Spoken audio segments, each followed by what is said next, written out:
बिस्मिल्लाहिर्रहमानिर्रहीम, अस्सलाम वालेकुम। मोअज़्ज़िज़ नाज़रीन इकरामी, UMTTV के साथ मुझे मोहम्मद अरहम नहीं कहते और आपको एक बार फिर से एक बेहतरीन पॉडकास्ट के अंदर मैं खुशामदीद कहता हूं। नाज़रीन इकरामी, ये जो पॉडकास्ट की दुनिया है, इसका अगर बाकायदा आगाज मैंने कब किया, अगर मैं आपको बताऊं मैंने किस शख्सियत को देखकर किया, तो वो शख्सियत हम सबके लिए एक पायनियर है और एक बड़ी बेहतरीन किस्म की पर्सनैलिटी है, एक बड़ी लाइवली किस्म की पर्सनैलिटी है कि जिनके सारे के सारे पॉडकास्ट भाई मैं वक्त खुसूसन निकाल कर देखता हूँ। अमूमन हमें आवाज़ें आ रही होती हैं अम्मा अब्बा की, भाई क्या कर रहे हो, क्या देख रहे हो, तो हम दिखाते हैं हम हाफिज साहब का पॉडकास्ट देख रहे हैं। तो that brings me to my guest. मेरे साथ आज एक पाकिस्तान की ऐसी पर्सनालिटी मौजूद है जो कि पाकिस्तान के टॉप 3 पॉडकास्टर्स के अंदर से एक हैं और इनके पॉडकास्ट सुनना, उनसे नॉलेज हासिल करना, it's a great source of knowledge for us and I am sure it's a great source of knowledge for you as well. मेरे साथ मौजूद हैं एक एंटरप्रेन्योर, एक ई कॉमर्स एक्सपर्ट और इसके साथ साथ पाकिस्तान के एक बेहतरीन पॉडकास्टर। मेरे साथ मौजूद हैं मेरी अपनी पर्सनल, अपनी जाती एक ऐसी सेंसेशन जिनको देखकर मैंने बाकायदा इस फील्ड का आगाज किया था। हाफिज अहमद साहब मेरे साथ मौजूद हैं। अस्सलाम वालेकुम सर, कैसे हैं? अल्हम्दुलिल्लाह, अल्लाह का बहुत करम है, आप बताएं। अल्हम्दुलिल्लाह, अल्लाह का एहसान है। हाफिज साहब, ये पॉडकास्ट हम सब जानते हैं कि आपने आगाज कैसे लिया, हम सब जानते हैं आपकी इनिशियल लाइफ कैसी थी। माशाल्लाह इतने प्लेटफॉर्म्स के ऊपर वीडियोस अवेलेबल हैं। मैं जरा गैर रिवायती आऊंगा थोड़ा सा। बिल्कुल।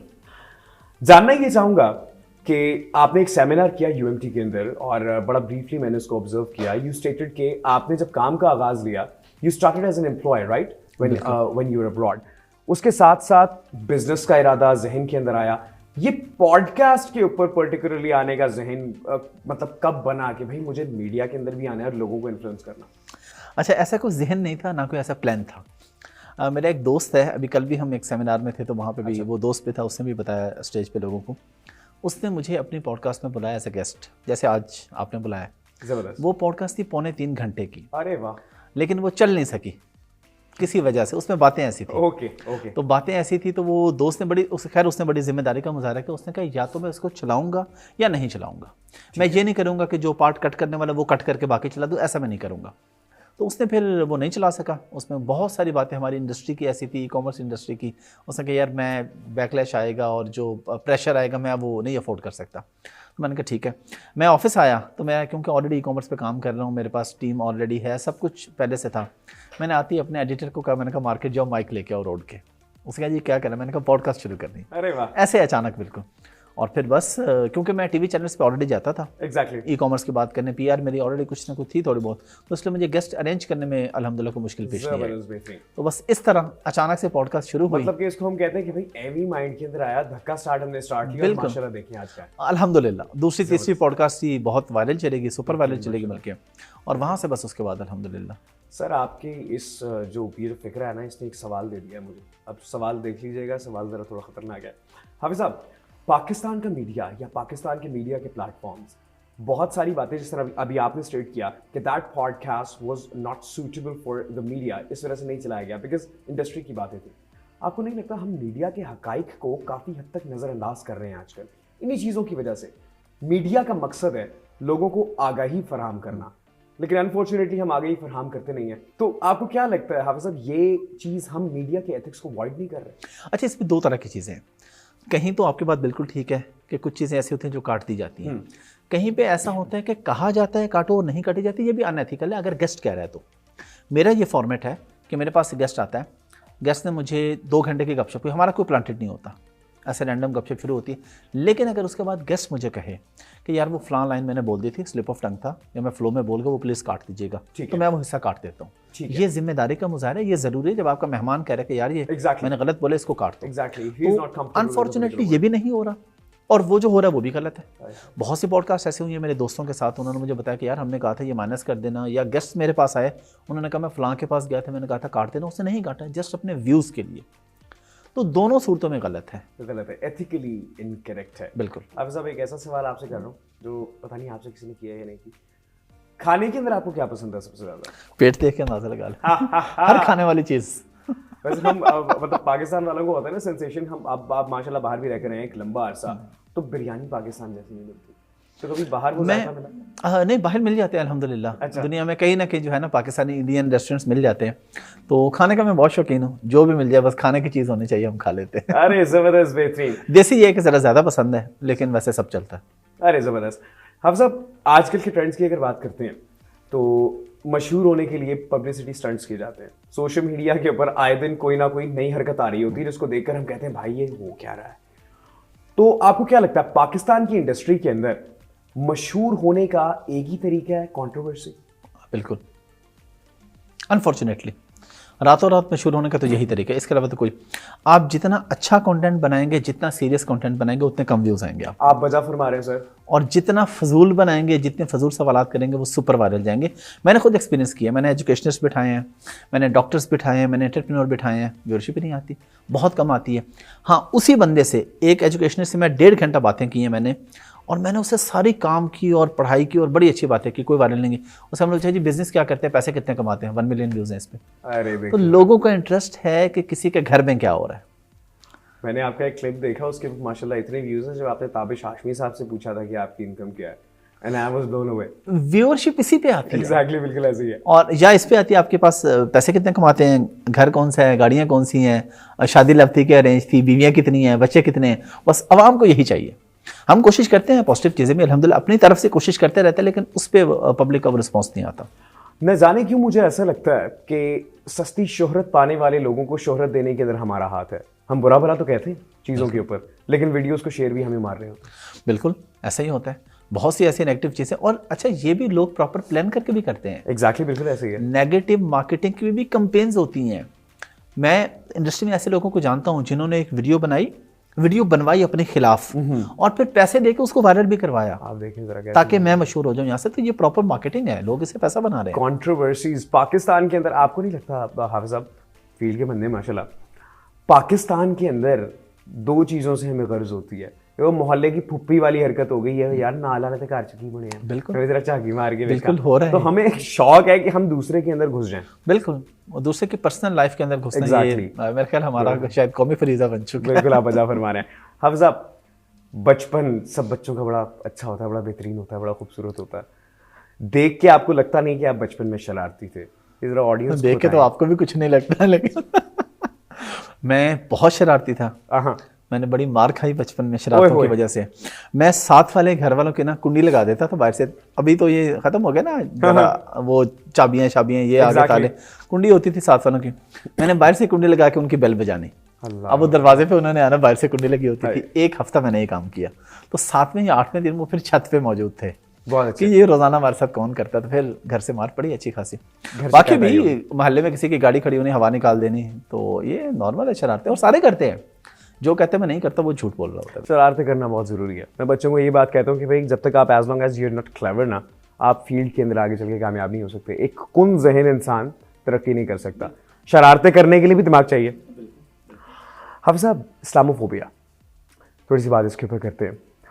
हम तरह तरह के पॉडकास्ट देखते हैं, मीडिया के ऊपर तरह तरह का मटेरियल और कंटेंट देखते हैं रिगार्डिंग इस्लाम। अब हम जो चीज़ सर्च करना चाहें, हमें उसका जवाब मिल जाता है वहाँ पर। लेकिन पर्सनली पता नहीं क्यों मुझे ऐसा लगता है, आप अगर मुझसे इत्तेफाक करेंगे तो मुझे बताइएगा, कि इस्लाम को मंझन बेचने के लिए ज़्यादा इस्तेमाल करना शुरू कर दिया गया है, आया के लोगों को नॉलेज देने के लिए। What do you think? बिल्कुल सही बात है। और सबसे अच्छा मंजन, आसान मंजन और प्रॉफिटेबल मंजन वो इस्लाम का मंजन है। अब मतलब आप लोगों को जैसे मर्जी बेवकूफ़ बना लें इस्लाम के नाम पे। अच्छा, मेरा एक यहाँ पे ये भी कॉन्सेप्ट है किसी भी मैटर में, बल्कि है तो बड़ी अजीब सी बात, हमकाना बेवकूफ़ाना बात है, लेकिन मेरा है कि कोई ऐसा कानून होना चाहिए कि जिस बंदे के साथ फ्रॉड हो उसको जूते मारने चाहिए, तुम्हारे साथ क्यों हुआ है। जिसके साथ धोखा हो उसको जेल में बंद करना चाहिए, तुम्हारे साथ क्यों धोखा हुआ है, तुम बेवकूफ़ हो। जो मंजन, कोई भी मंजन बेच रहा है उसकी कोई गलती नहीं है, उसका बिजनेस है, वो कर रहा है, उसको करना चाहिए। जिनके साथ हो रहा है बेसिकली वो गलत है।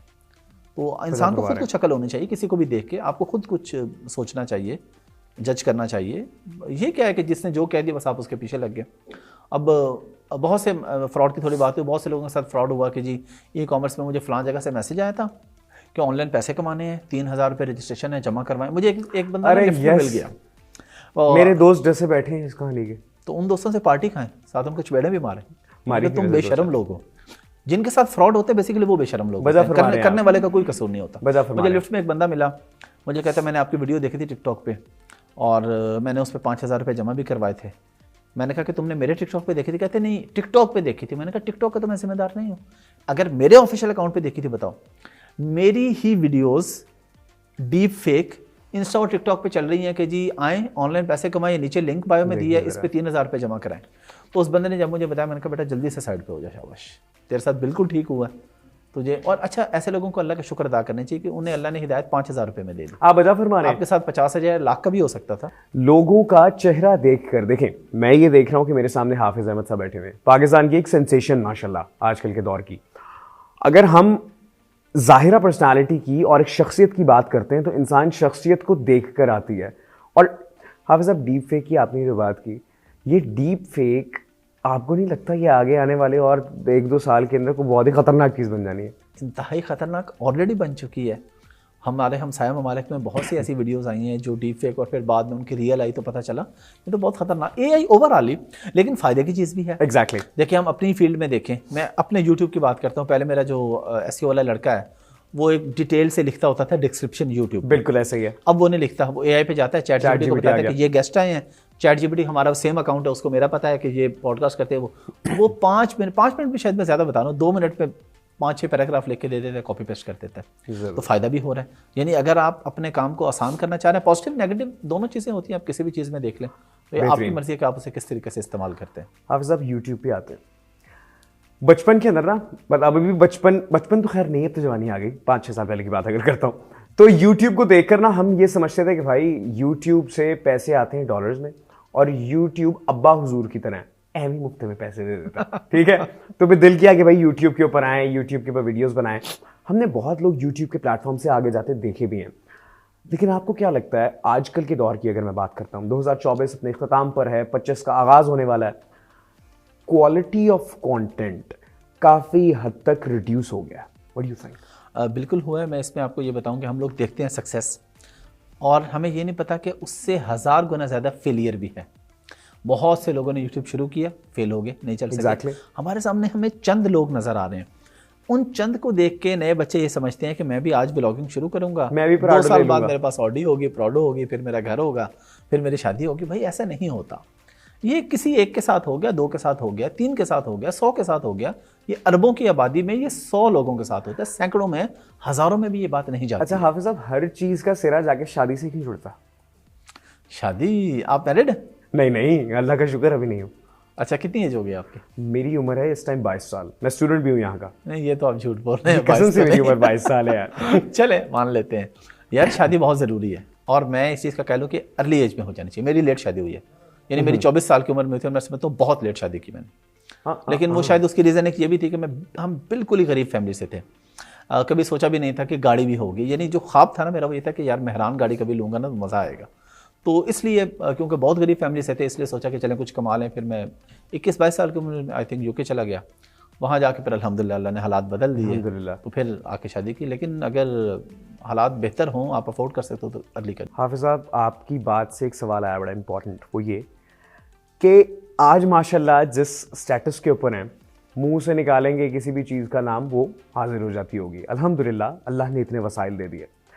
पहले इन जिस तरह आपने कहा कि मेरा मेहरान का ख्वाब था कि अल्लाह मेहरान ही दे दे, वो जो अपने ज़ाती पैसों की खरीदी गई पहली गाड़ी, पहली मोटरसाइकिल, पहली घड़ी या इनफैक्ट कुछ भी, उसकी जो खुशी है वो इंसान एक्सप्रेस नहीं कर सकता।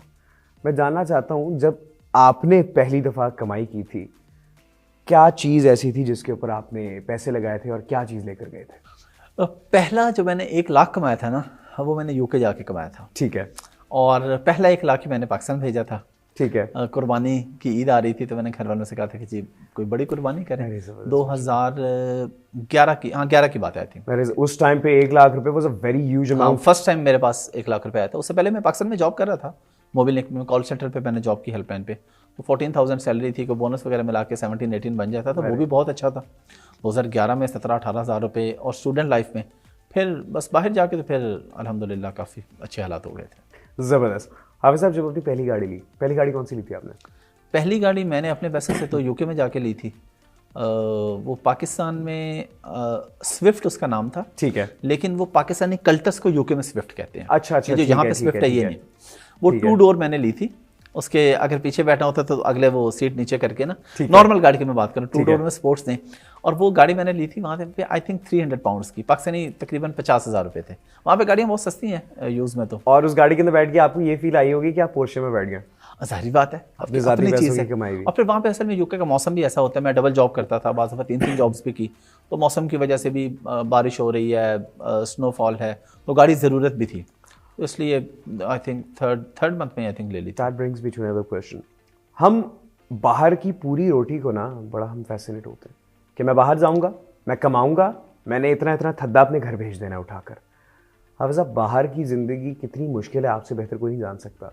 अपने घर वालों से दूर एक मेंटल पीस तो होता ही है ना अपने मुल्क के अंदर रह के कि भाई I have my parents, I have my family with me. बाहर ज़िंदगी को गुजारना डिस्पाइट द फैक्ट कि हम उजरत ज़रा ज़्यादा है, कितना मुश्किल है एक न्यू कमर के लिए जो कि नया नया जा रहा है बाहर। कोई मुश्किल नहीं है, ये सब कहानियाँ, मैं कहानियों पे यकीन नहीं रखता, मैं रियलिटी पे यकीन रखता हूँ। आपकी जेब में डॉलर्स हों तो सारे दुनिया के दुख खत्म हो जाते हैं। अरे वाह। डॉलर पाउंड आपके पॉकेट में हो, आपको कोई दुख नहीं होता, चाहे आप किसी से भी दूर हों, कुछ भी हो, जब आप अफोर्ड कर सकते हैं।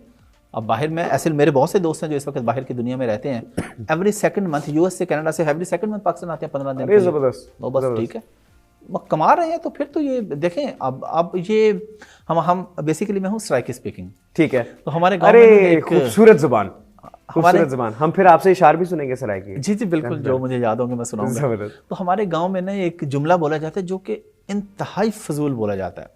सराइकी में हमारे गांव में अक्सर जो है ना वो माएँ बच्चों को दूसरे शहर नहीं जाने देती, वो कहती हैं कि सामने रावे भूखा रावे, यानी बेशक भूखा रहे सामने रहे। ये इंतहाई फजूल बात है। ठीक है। माँ को भी अपनी औलाद से इतना प्यार नहीं होना चाहिए कि मेरे सामने रहे लेकिन भूखा रहे, ये स्टूपिड बात है। हद से ज्यादा पैम्पर कर रहे हैं आपको चाहिए कि दूसरे शहर जाएं, दूसरे मुल्क जाएं, माँ बाप से दूर जाएं, लेकिन पैसे कमाएं, माँ बाप को भी खिलाएं। हाँ, कमा रहे हैं तो माँ बाप के पास रहें, इससे ज्यादा अफोर्ड कर सकते हैं, जिस मुल्क में रहते हैं माँ बाप को अपने पास रखें। लेकिन ये बेतुकी बात है कि आपके पास घर में खाने को रोटी नहीं, आप सामने बैठे देख रहे हैं, फजूल बात है ये। Success demands hard work and struggle. भाई देखें, और बाहर की लाइफ कोई मुश्किल नहीं है।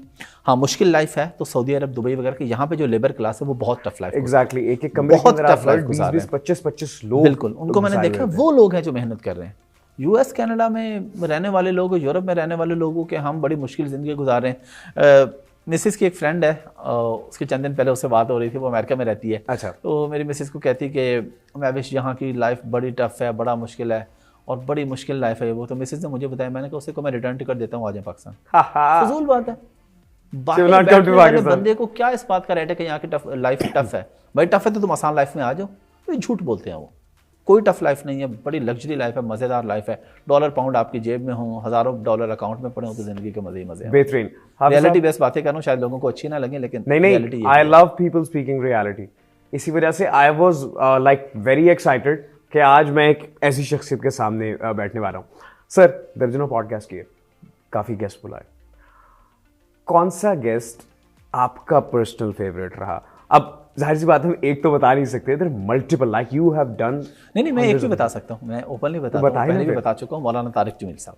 अरे वाह, क्या बात है, फेवरेट है, क्या बात है। जब मैंने पॉडकास्ट शुरू की थी तो मैंने तब भी उनसे कांटेक्ट किया था कि मैं पहली पॉडकास्ट ही आपके साथ करना चाहता हूँ। अरे जबरदस्त। उनके बेटे से मेरी दोस्ती है, यूसुफ भाई से। जबरदस्त। तो लेकिन वो नहीं मैनेज हो सका, उनका ट्रैवल भी था, फिर उनको माइग्रेन के इश्यूज़ हैं, फिर ज़्यादा बूढ़े हैं, टाइम का भी इशू है, कुछ मरीज़ भी हैं, तो नहीं बन सका टाइम। मेरे ख्याल 6-7 महीने के बाद जब मैंने पॉडकास्ट शुरू किया, शायद 8 महीने के बाद मेरा उनसे टाइम बना।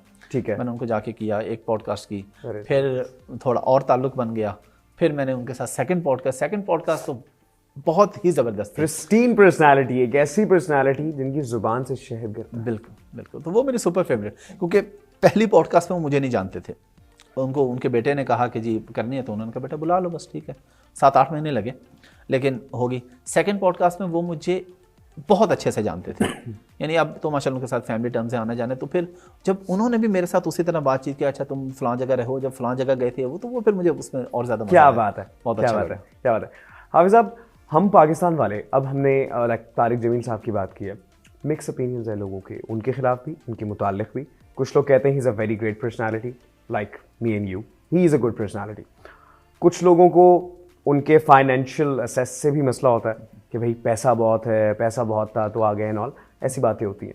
जाकिर नाइक साहब पाकिस्तान आए, जब जाकिर नाइक साहब पाकिस्तान आए तो हमने उनके आने के बाद काफ़ी लोगों की जानिब से कुछ बयान भी सुने जो कि गलत थे या शायद नहीं होने चाहिए थे, या होने चाहिए थे तो उनका अपना एक पर्सपेक्टिव हो सकता है।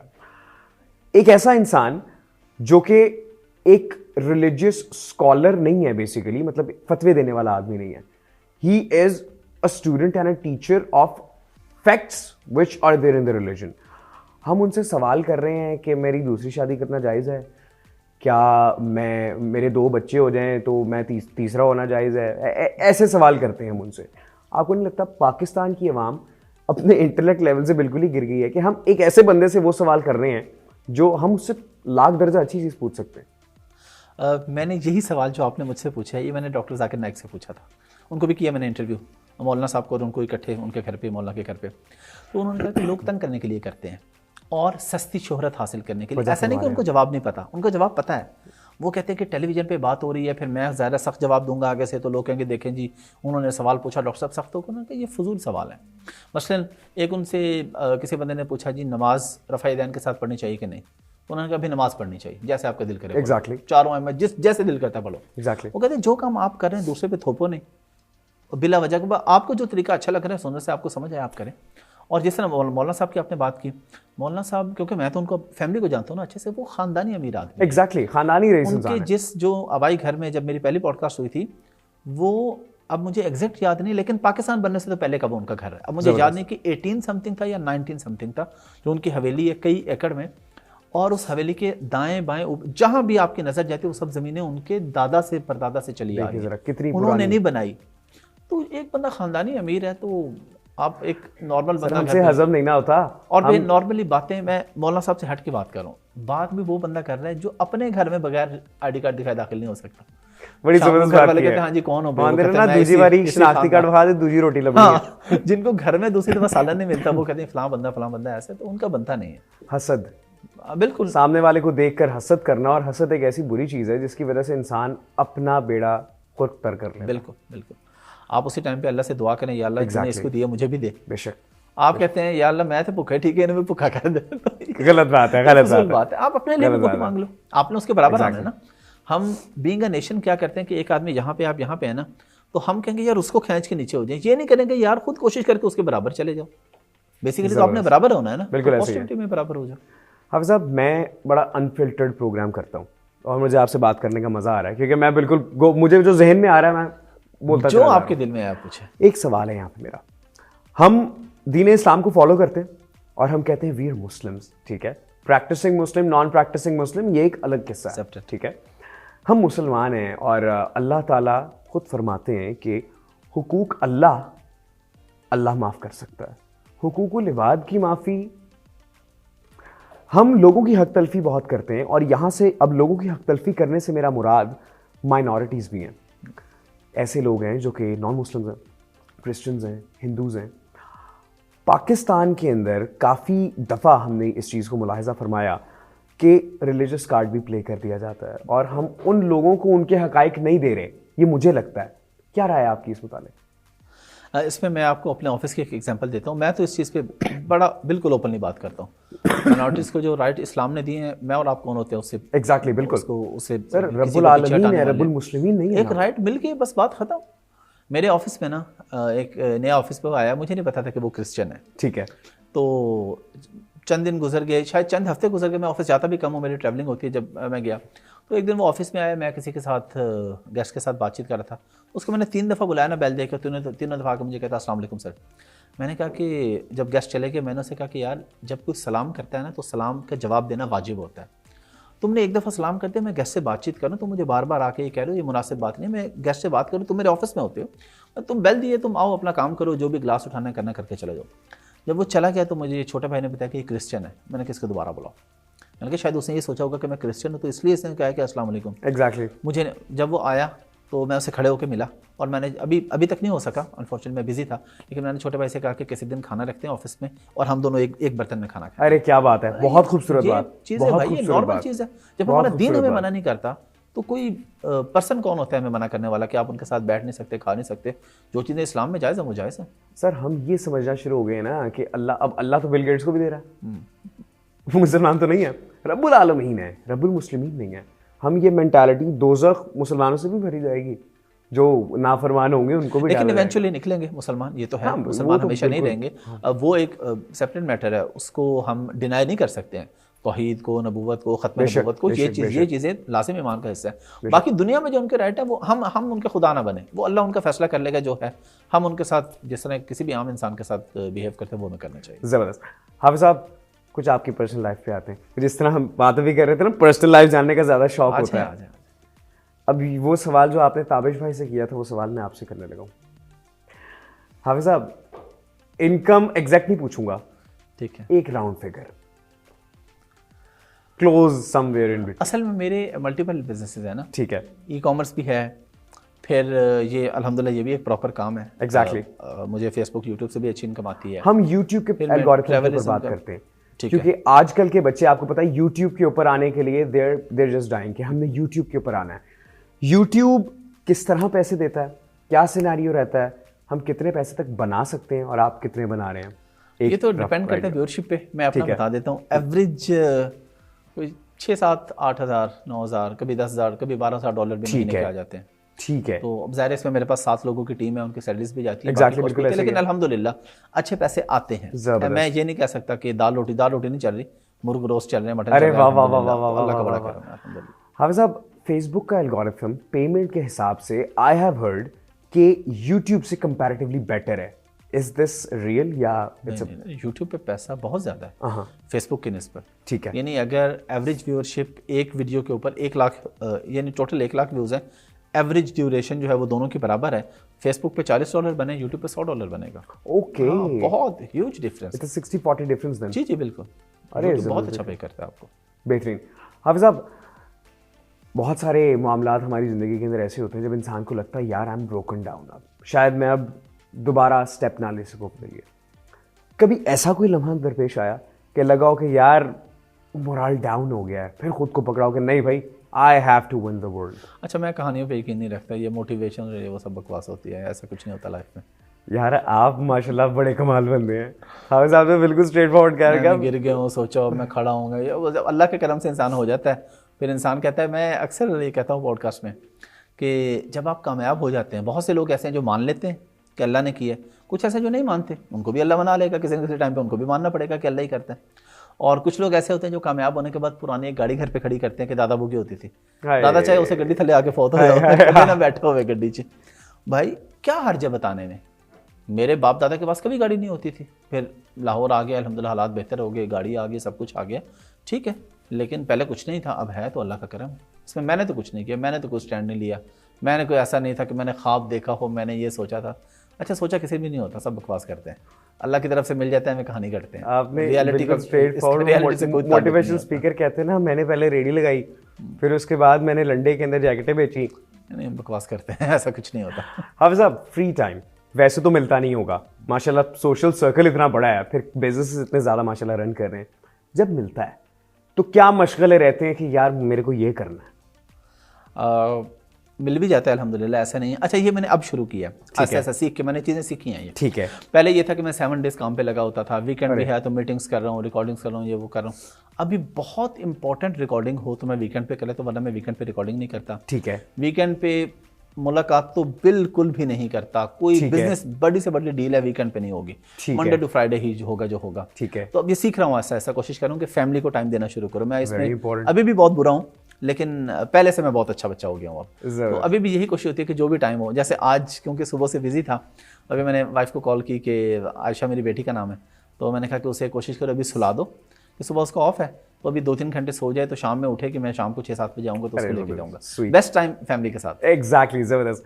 हाफिज़ साहब, एक सवाल गर्दिश किया एम ही, अब आप सुन के पूछेंगे शायद ये अपने फ्यूचर के लिए पूछ रहा है, जी जी। दूसरी शादी करना बेवफाई है, क्या लगता है आपको? यार मेरा ये सिग्नेचर क्वेश्चन होता है सबसे, आपको शायद पता ही होगा, मैं अपनी हर पॉडकास्ट में हर गेस्ट से ये सवाल करता हूँ, और अक्सर मेरी मिसेस को एतराज़ भी होता है, वो कहती है, आप भी इरादा बना के बैठे मैंने सीक्रेट? नहीं, मेरा बिल्कुल भी इरादा नहीं है। मैं उसकी किसी वजह से कोई रीज़न है, मैं उसकी डिटेल में नहीं जाना चाहूँगा, ठीक है, लेकिन मेरी ज़िंदगी में सवाल ही पैदा नहीं होता, अब किसी और की गुंजाइश नहीं है। शायद कुछ अर्सा पहले होती, और मैं डिटेल में नहीं जाना चाहूँगा, मेरी मिसेस को सिर्फ इस डिटेल का पता है, वो इस पॉडकास्ट से समझेगी, लेकिन सवाल ही पैदा नहीं होता। मैं सिर्फ दूसरों से पूछ के खुश होता रहता हूँ। तो दूसरी शादी करना बेवफाई है? I don't think so. ये आपने किया ना हम लड़कों के हक में बात, वरना खवातीन कहती है तुमने दूसरी कर ली ना, तुमने बेवफाई कर दी है, तुम बेवफा आदमी हो। नहीं, अगर ऐसा होता तो हमारा दीन हमें बता देता कि ये बेवफाई। अगर दीन ने नहीं बताया तो फिर किसी और की बात की वैल्यू नहीं रहेगी। एग्जैक्टली। एक सवाल जो गर्दिश कर रहा था, मोस्ट प्रोबेबली आखिरी होगा, उसके बाद हम बच्चों से सवाल जवाब करेंगे। जितने मर्जी पूछे। हाफिज साहब, एक कंट्रोवर्सी आई सोशल मीडिया के ऊपर, एक बड़ी बेहतरीन स्पीकर हैं साहिल अवीन साहब और खलील रहमान कमर साहब एक प्रोग्राम के अंदर बैठे हुए हैं और एक लड़की सवाल करती है। इवेंचुअली हमें आगे चल के बाद में रिपोर्ट्स के जरिए ये बात पता लगती है कि that girl was the content writer and producer of that program. मतलब कि सारा सिनेरियो हमें स्क्रिप्टेड दिखाया गया। ठीक है, स्क्रिप्टेड, आप इतना ज़्यादा हेट्रेड, इतनी दो बड़ी पर्सनालिटीज़ मिलकर अगर तो वो स्क्रिप्टेड है और आप इतना हेट्रेड नेशनल टीवी के ऊपर फैला रहे हैं, क्या मीडिया का जो एक आई वुड से एक एथिकल स्टैंडर्ड है वो गिरा नहीं इस चीज़ से, या गिरेगा नहीं आगे चल के? What do you think? बहुत ज़्यादा गिरे। यहाँ पे ना मैं आपको एग्जांपल देता हूँ। एक मेरे पास आए पॉडकास्ट में हाफिज़ अब्दुल्ला साहब, ठीक है, JUI के सेनेटर रहे हैं, पहले मिनिस्टर भी रहे हैं। उनसे मैंने ये इसी तरह का मिलता जुलता सवाल किया कि उनका वो एक खातून का मारवी सरमत थी, आई थिंक एक बहुत क्लिप वायरल गया था, बड़ा लड़ाई झगड़ा हुआ। बिल्कुल ऐसे ही है। उन्होंने कहा कि पहली बात तो ये थी कि जब मैं प्रोग्राम में आया तो मुझे पता नहीं था कि उसको भी बुलाया हुआ है। फिर जब लड़ाई होगी तो मैंने उनसे कहा कि आप ये हिस्सा काट दीजिएगा, ठीक है, क्योंकि मैं रूटीन में बड़ा डाउन, बहुत ही काम पर्सन है वो। उन्होंने कहा कि ये ना मेरा ऑरा नहीं है और मुझे सूट नहीं करती ये चीज़ ना, तो आप प्लीज़। उन्होंने नहीं काटी अपनी रेटिंग के लिए। तो यहाँ भी मेरे ख्याल है अगर ये हो भी गया था तो ना चलाते। मैं इस टॉपिक पर नहीं जा रहा कि प्लांटेड था कि नहीं था, इसका मुझे नहीं पता, तो मैं कैसे को बात कर सकता हूँ, लेकिन आप काट देते। आप लोगों में मेरे ख्याल है सिर्फ और सिर्फ मोहब्बत फैलानी चाहिए। मैंने भी पिछले दिनों अपने पॉडकास्ट में बुलाया जो हमारे एजुकेशन मिनिस्टर हैं पंजाब के, अरे राना सिकंदर हयात, जबरदस्त। अब उनको भी मैंने बताया, बहुत ही शानदार आदमी है वो। जब हम ऑफ द रिकॉर्ड बैठे थे, मैंने कहा मैंने इमरान खान को वोट दिया था, लेकिन मुझे आपका काम अच्छा लगा तो मैंने सोचा कि आपके साथ पॉडकास्ट होने चाहिए। अब हमारे ख्यालात नहीं मिलते मेरे और उनके, लेकिन मैंने जो उनको इज्जत दी ना, एक हफ्ते बाद मैंने उन्हें कॉल किया कि मेरा एक दोस्त आपके साथ पॉडकास्ट करना चाहता है। उन्होंने कहा सब कितने बजे? मैंने कहा कल 6 बजे। उन्होंने कहा मैं 6 बजे आपके ऑफिस में हूँ। अरे ज़बरदस्त। तो मेरे ख्याल है हमें इस चीज़ पे आना चाहिए, आपके नज़रियात ख्यालात जो भी हैं, लेकिन आपके जब गेस्ट आ गए उसको आप इज्जत दें बस। तो गेस्ट, मेरा तो ये फॉर्मेट है कि कोई भी गेस्ट आ जाए, मेरा उससे इख्तिलाफ है, मुझे पसंद है नहीं पसंद, लेकिन मेरा बदतरीन दुश्मन भी अगर एज अ गेस्ट मेरे सामने बैठा होगा ना, तो मैं यही बताऊंगा कि इस वक्त दुनिया का सबसे बड़ा हीरो ये आदमी है। क्या बात है, क्या बात है हाफिज़ साहब, बेहतरीन। हाफिज़ साहब, बच्चे हमारे साथ मौजूद हैं और ये वो बच्चे हैं जो आपको यहाँ पे बैठ के ना बगौर सुन रहे हैं, और ये मेरा ख्याल है कि वो तीर वाले सवाल लेके आए आपके लिए। ज़रा चलते हैं, पूछते हैं कि क्या सवाल है जी। मेरा नाम हमजा अज़हर है और मैं MPhil का स्टूडेंट हूँ। जैसे कि आपने अपनी कन्वर्सेशन में कहा कि जो गलती करे, जिसके साथ कोई भी फ्रॉड हो या स्कैम हो, वो ज़िम्मेदार होता है। तो मेरा आपसे एक ये क्वेश्चन है कि जो आजकल की न्यू जनरेशन है, वो जब इतने ज़्यादा सक्सेसफुल लोगों को देखते हैं कि लोग जो है फ्रीलांसिंग कर रहे हैं और बहुत सारी अर्निंग्स कर रहे हैं, तो बच्चों को किस तरह से पता चलेगा कि कौन सा प्लेटफॉर्म जो है वो ऑथेंटिक और कौन सा प्लेटफॉर्म जो है वो स्कैमर्स का है? अच्छा, सबसे पहली चीज़ ये है कि हर वो प्लेटफॉर्म स्कैमर्स का है जिसमें आपको बताया जाए कि आज आप रजिस्ट्रेशन करें और कल आपके अकाउंट में पैसे होंगे। तो बच्चों को इतनी अकल होनी चाहिए कि दुनिया में कोई भी काम ऐसा नहीं जो आज शुरू करें और कल आप पैसे कमा लें। तो जब भी आपको कोई बंदा ये बता रहा है कि बस आप शुरू करें और पैसा ही पैसा है, तो ये फ्रॉड है। ऑथेंटिक प्लेटफॉर्म मैं आपको बताता हूँ, गवर्नमेंट ऑफ पाकिस्तान का DigiSkills.pk पाकिस्तान की सबसे बड़ी वेबसाइट है जहाँ पे हर किस्म का कोर्स फ्री ऑफ कॉस्ट मौजूद है। अमेज़ॉन का कोर्स वहाँ पे मेरा मौजूद है, SEO का तनवीर नाडला का है, आर्टिफिशियल इंटेलिजेंस में इरफान मलिक है, हिशाम सरवर का है, उसमें video editing, graphic designing, everything वहाँ पे मौजूद है। तो जब सब कुछ मौजूद है तो आप ये सिंपल सा आप देखें ना कि जो वीडियो आती है और फिर देखें कि वीडियो आ कहाँ पे रही है। अब मैं फ्रीलांसिंग में हमेशा ये बताता हूँ कि आपने काम करके पैसे कमाने हैं। तो अगर तो एक ऐसा प्लेटफॉर्म है जिसमें आपको कहा जाता है जी हमजा हम आपको ये प्रोजेक्ट दे रहे हैं, आपने ये काम कंप्लीट करना है और काम करके हमें देना है, चाहे वो वीडियो एडिटिंग है, चाहे वो कोई स्क्रिप्ट लिखना है, कुछ भी है, काम करके हमें देंगे, हम आपको पैसे देंगे, तो ये समझ आती है बात। इसमें भी लोगों के साथ फ्रॉड होता है, लेकिन इसमें पैसों का नहीं होता है। यही होता है कि आपसे स्क्रिप्ट लिखवा लिया लेकिन पैसे नहीं दिए, लेके भागे, लेकिन ऐसा बहुत कम होता है। तो अगर कोई आपको ये कह रहा है कि हमारे प्लेटफॉर्म पे रजिस्टर्ड हो, 5000 इन्वेस्ट करें और पैसे कमाएं, तो इस तरीके से तो पैसे नहीं आते। हाफिज़ साहब, it was a very lively session and personally I was a huge fan. नाज़रीन इकरामी, UMT TV की जानिब से एक और पॉडकास्ट आपकी पेश खिदमत था। हाफिज़ अहमद साहब मेरे साथ मौजूद थे। हाफिज़ साहब ने क्या बेहतरीन और खूबसूरत बातें आपके साथ की हैं। अपनी स्किल्स को तलाश करें कि आपकी स्ट्रॉन्ग डोमेन कहाँ पर है। फिर मुलाकात होगी इसी तरह के बेहतरीन किसी और मजीद गेस्ट के साथ। तब तक के लिए अपने मेज़बान मोहम्मद अरहम नईम को दीजिए इजाज़त। अल्लाह ने के बाद।